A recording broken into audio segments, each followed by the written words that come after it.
Nine तो सबसे बड़ी पार्टी बीजेपी उभर के सामने आई है चुनाव की, कैसे देखते हैं? 25 साल बाद महायुति का महापौर बनेगा, यही बहुत बड़ी उपलब्धि है। धन्यवाद मुंबईकर को कि उन्होंने हमारे नेता आदरणीय एकनाथ जी शिंदे और देवेंद्र फडणवीस दोनों को विश्वास जताया, उनमें उनके काम के आधार पे वोट दिया। और एक चीज स्पष्ट है कि दो ही भाव है हमारे मुंबई में, एक है देवेंद्र भाव, एक है एकनाथ भाव, और दोनों भाई अभी पूरे मुंबई की रक्षा करेंगे। प्रधानमंत्री नरेंद्र मोदी ने भी मुंबई का धन्यवाद किया है, ब्लेसिंग जो मुंबई को दिया है एनडीए को मिलकर। आदरणीय प्रधानमंत्री ने धन्यवाद के साथ साथ हम उनके प्रति आभारमंद है, क्योंकि उन्होंने ये दिशा दिखाया कि मुंबई को कैसे विकसित करना, और वही डेवलपमेंट एजेंडा लेके हमारे नेता आदरणीय एकनाथ जी शिंदे जनता के सामने गए। आज अफसोस से ये कहना पड़ता है कि 25 साल बाद भी एक खड्डे मुक्त मुंबई नहीं है, एक सुएज ट्रीटमेंट प्लांट नहीं है, और हमने ठान लिया है कि भ्रष्टाचार के खिलाफ ट्रांसपेरेंट अकाउंटेबल प्रैक्टिसेस, जहां हर एक वादा निभाएंगे हम। वहीं सीएम है दोनों फडणवीस, उनको लेकर बैनर दिख रहा है मुंबई में कि महाराष्ट्र का एक ही धुरंधर वो है देवेंद्र, कैसे देखते हैं? कार्यकर्ता की जो ऊर्जा है वो ये बैनर्स में दिखाई देता है, लेकिन मैं जरूर कहूंगी कि देवा भाव है देवा भाव और एकनाथ भाव है एकनाथ भाव। उनका टीम वर्क बहुत ही बेहतरीन था, जहां 34% वोट शेयर बीजेपी को पड़ा, 20% शिवसेना को। एकत्र देखे तो 54% महायुति के नेतृत्व ने ठान लिया कि ये वोट शेयर सिर्फ इलेक्शन तक सीमित नहीं, ये जनता का प्यार और आदेश जो है हम उसका पालन करेंगे और जल्द से जल्द सभी प्रोजेक्ट्स को खत्म करेंगे।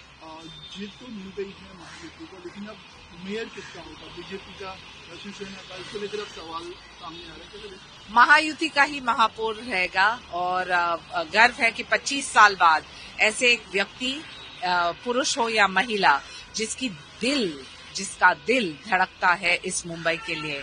और हम उम्मीद करेंगे कि हमारे नेता ने तो 90 में से 63 महिलाओं को मौका दिया, जहां सिर्फ 50% रिजर्वेशन है, वहां उससे भी ज्यादा।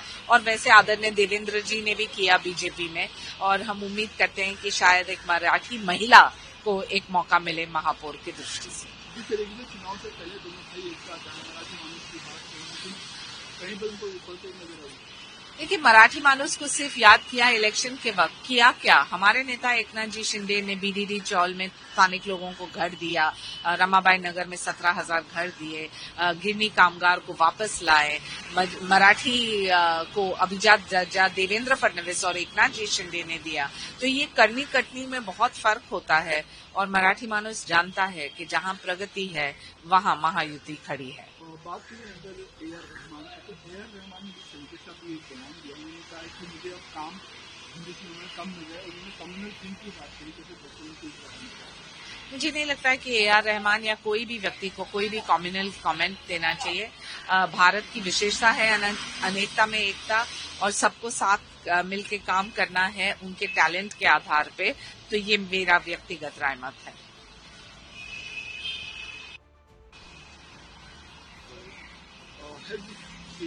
BJP has emerged one of the biggest party, and even Shivsena got also.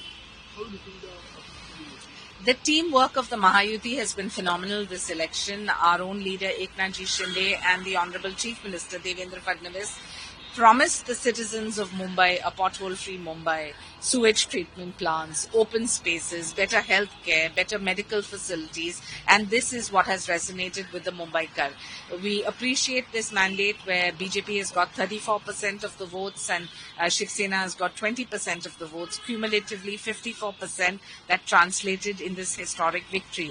And after 25 years, Mumbai will see a mayor that belongs to Mumbai, whose heart beats for Mumbai, and hopefully somebody who comes from a community which represents Maharashtra, which is the Marathi Manus, but hopefully a woman too, because our leader gave 90 out of 90 seats, 63 seats to women, and likewise with BJP. So I hope it's a woman who is a Marathi mayor.